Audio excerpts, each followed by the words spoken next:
La mère du comité m'a dit que j'étais le pire père de l'école. J'ai 38 ans, et hier, la présidente du comité des parents a organisé une réunion urgente à cause de moi. Elle disait que j'étais une mauvaise influence parce que j'avais pas de vrai travail. 20 mères ont parlé de m'interdire l'accès à l'école. Tout ça parce que c'est moi qui dépose et récupère mes enfants. Ma femme bosse à l'hôpital. La réunion c'était jeudi dernier. Je suis entré dans la salle, et Catherine, la présidente, s'est arrêtée net. Tiens, justement, le problème vient d'arriver, elle dit. Tout le monde s'est tourné vers moi. Catherine a pointé un coin de la pièce. Assieds-toi là. Cette table est pour les parents utiles. Je me suis assis. Un adulte mis au coin. Jennifer m'a lancé un regard plein de mépris. Il va donner quoi à la vente de charité, lui? Il bosse même pas. Elles ont rigolé. Ce petit rire méchant qu'on fait pour blesser. Catherine a ouvert son ordi. On cherche des volontaires pour la journée des métiers. On a des médecins, des avocats, des cadres. Elle me regarde. Évidemment, tout le monde n'a pas forcément quelque chose d'intéressant à partager. Je travaille à la maison, j'ai dit. Jouer à des jeux vidéo, c'est pas du travail, répond Jennifer. Elles ont éclaté de rire. Puis Catherine a sorti un gros dossier avec mon nom dessus. Bon, passons au vrai problème. Les troubles de comportement en 3e année. Elle avait l'air ravie. Ta fille lit pendant les cours de maths. C'est du manque de respect. Elle finit son travail en 5 minutes, alors que les autres mettent une demi-heure. J'ai répondu. Et ton fils? Il corrige sans arrêt la prof. 3 fois cette semaine. Jennifer a ajouté. Mon fils dit que les tiens mangent toujours seuls. Ils lisent au lieu de parler. Ils aident les élèves en difficulté. La prof leur a demandé. J'ai dit. Catherine s'est approchée avec ses papiers. J'ai tout noté. Tes problèmes, ton chômage, ta femme qui fait tout. C'est pour ça que tes enfants respectent pas l'autorité. Ils voient que leur père glandait toute la journée. Les autres mères hochèrent la tête. On réfléchit à nos options, dit Catherine, en parlant de plus en plus fort. Certains parents pensent que tu devrais plus être autorisé à venir ici. Jennifer a sorti son téléphone. Cet article dit que les pères sans emploi nuisent au développement de leurs enfants.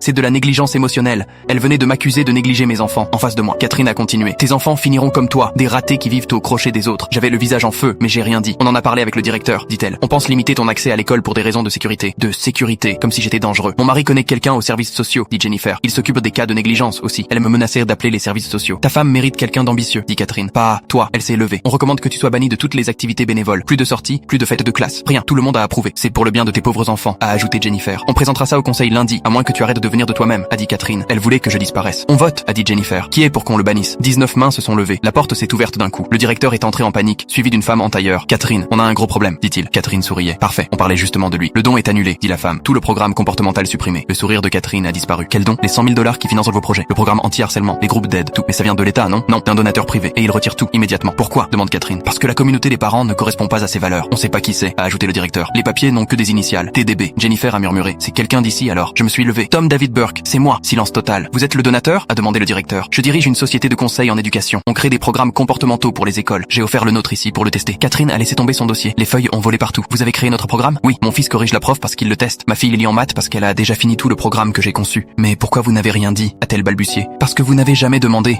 Vous avez juste décidé que j'étais un fainéant. Le directeur a compris. Les enfants qui mangent avec les tiens font partie de ton programme de tutorat, pas vrai? Jennifer a lâché sa tasse. Le café s'est renversé partout. On a besoin de ce don, dit le directeur. Le harcèlement a baissé de 60%. S'il te plaît. Catherine m'a attrapé le bras. Pourquoi tu nous as pas prévenu? J'ai regardé le café tremper ses papiers. Vous venez de passer 1 heure à me traiter d'inutile. Pourquoi j'aurais eu envie de vous dire quoi que ce soit? Le directeur a lancé un regard noir à Catherine.